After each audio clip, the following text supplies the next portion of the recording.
Hi and welcome to another very exciting tutorial. Today we're going to have a look at this component that you can see on the left at the moment. This is from a hotel booking application that was recommended to me a few weeks ago to have a look at that, because the feature that you can see here is pretty cool. So if we have a look at that again, the user here is supposed to trace this logo in order to confirm a hotel booking. And as soon as you have traced the whole logo and completely filled it with your finger, you actually booked a room and there is no way back. So we're going to have a look at how we can actually implement such a feature, which I think is really, really cool.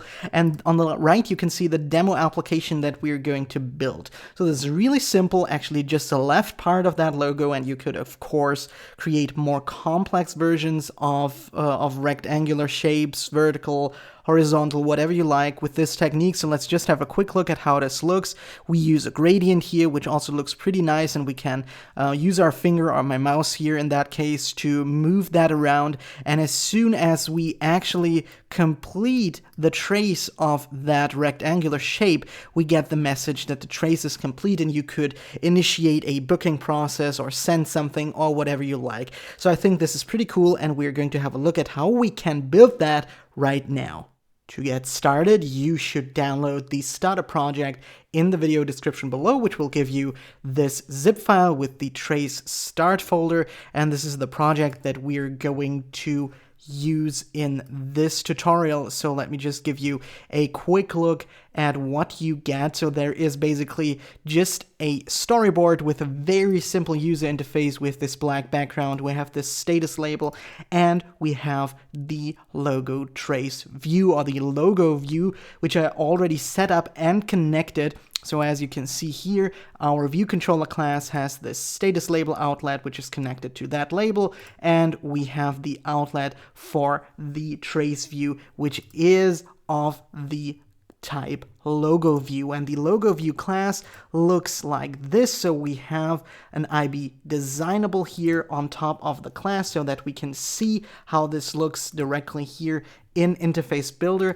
And the code that I used here is actually directly from an app called PaintCode, which is really cool. And what PaintCode does is really, really simple, but yet very powerful. So if you have a look at their website, paintcodeapp.com, you can see that you can really draw anything in PaintCode or import PDFs or PSDs or whatever, and PaintCode generates code for you that you can then use in your application. And this is what our graphic now looks like. We have a simple rectangular shape that has a stroke and a gradient fill, and here at the bottom you get this code, which I can change to Objective-C for macOS or Objective-C for iOS or Swift code, what we of course use now, and then you simply copy that code and paste it into your drawRect function in Xcode. So this is the drawRect function here in my view,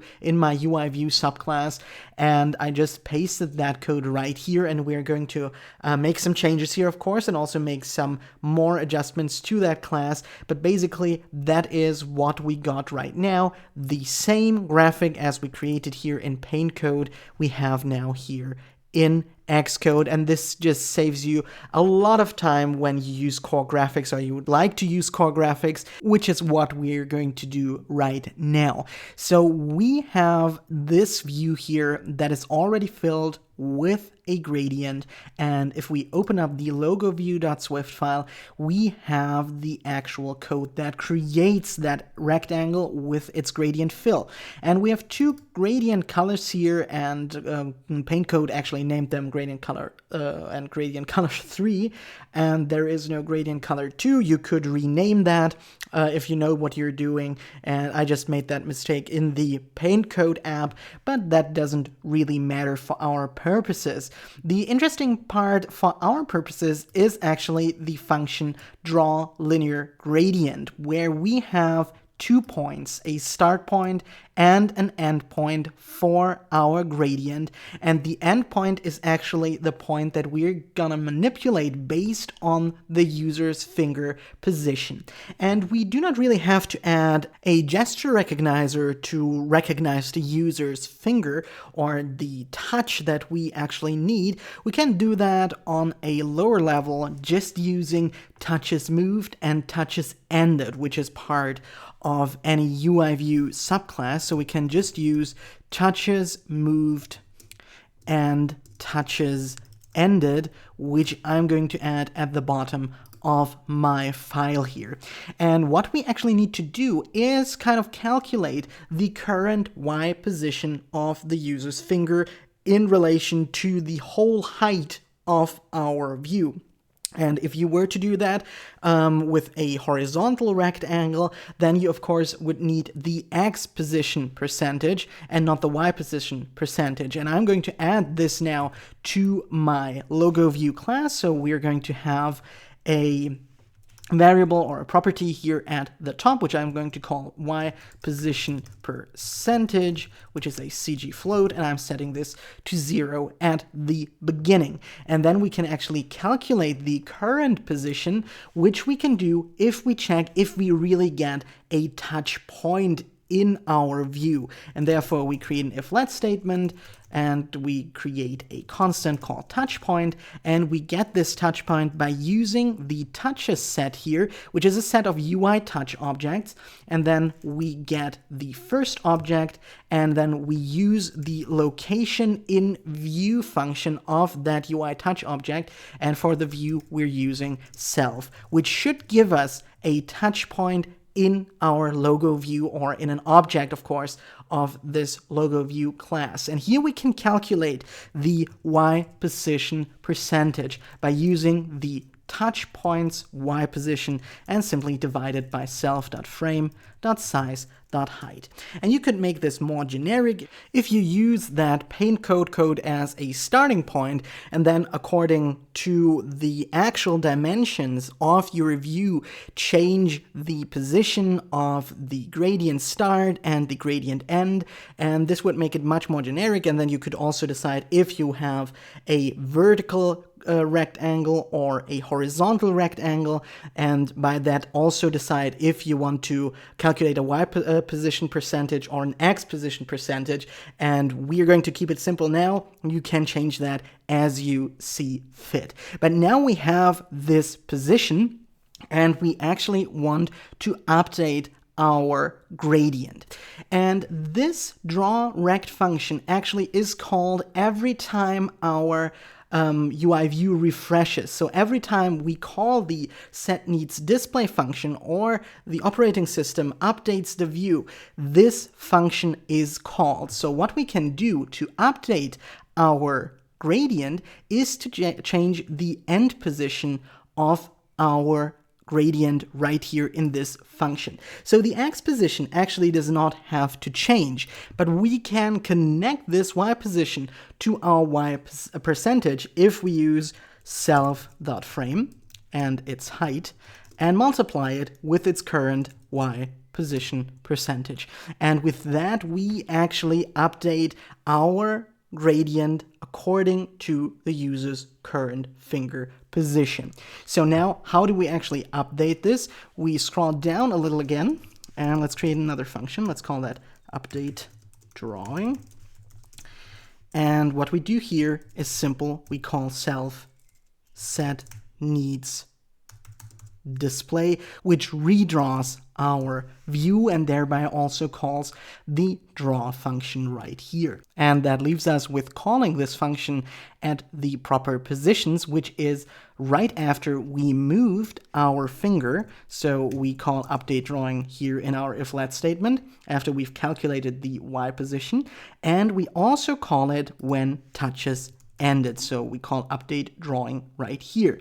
But we want to stop updating our drawing and we want to prohibit the user from updating after the drawing is complete. So we're going to add in touches ended another if statement here, and we are asking if the Y position percentage is greater or equal to 1. Then we are actually done, and this means we need kind of a flag here, which I'm going to call trace completed, which is a bool, and I set this to false, and this is just a property right here at the top after we defined our logo view class. And I'm going to set this flag now, trace completed, to true if our Y position percentage is greater or equal to 1. And using this flag, we can also make some changes to the update drawing function, where we can then ask to only draw if the trace is not completed. So this is when we actually want to draw. And to make it even more clear, we want to make sure that the Y position percentage is greater than 0, and also the Y position percentage is less than 1. And only in that situation we really want to redraw our rectangle with the gradient and perform this complete draw rect function. So with that done, we can have a look at the simulator and run this application and see if we can actually draw our gradient in the app. And here we are in the simulator, and I can indeed start drawing, and I can move that to the bottom, and then I can't draw anymore, and we also get no error or any crash, so this works already pretty nicely. So what about receiving kind of an event or a callback when we actually finish drawing, so that we can make a status update here to this label, or send a message, or confirm something, or whatever you actually want to do? We need a protocol for that, or create a delegate. We used a delegation design pattern for that purpose. And so in our logo view class, we define another protocol right after the import of UIKit. So this is going to be a protocol, a Swift protocol with the name logo trace delegate. And there's also a video that describes exactly how delegation works. So I'm not going very much into detail here. So what we define is one function here, and we also only define this function. So logo trace complete is going to be the function, and we're going to implement this function in our view controller later, but we are calling it right here in logo view. But therefore, we actually need a delegate property. So let's define that here. It's going to be a delegate, which is a logo trace delegate, and this should be optional if you do not really need it. There could be a possibility where you do not need a callback, so we do not have to set a delegate every time we use this class. And to actually trigger the function logo trace complete, what we do is we go into our touches ended function, and after the trace is complete and we set this to true, we can ask if there is a delegate object or a delegate property, and if this is not equal to nil, then we want to use that delegate object or this delegate property and set it or call the logo trace complete function. And with that, we know when we can actually listen for this logo trace complete event. And if we go back to our view controller, we can then adopt the logo trace, or the, what's it called? The logo trace delegate. So logo trace delegate, and you should get auto completion as soon as you build that. And we already get the error that we do not conform to this protocol, which means we need to implement the logo trace complete function. And this is where we can make an update, like using the status label, its text property, and set this to trace complete. But for this to work, of course, we need to use our trace view and set its delegate property to self. So this is just as you would do it with a table view if you build it from scratch, or and not using a table view controller, or using a text field delegate or a text view delegate. Just the same thing, just we build it ourselves for our specific purpose with the logo trace complete function. And if we now run our application again, we should have a status update in our label, and we're going to have to open the simulator for that. And here we are again, so we can still trace, and this looks pretty nice. And then as soon as I completed the trace, we get the status update, trace complete. So this was a simple demonstration of how you could implement a feature like this in your own application. I hope you found that useful. Let me know in the comments below what you built with it or what you intend to build with it. I'd be interested in knowing that. And if you have any component that you'd like to see rebuilt, or you would like to figure out how this was built, then also drop that in the comments below. Thank you so much for watching, and I'll see you next week.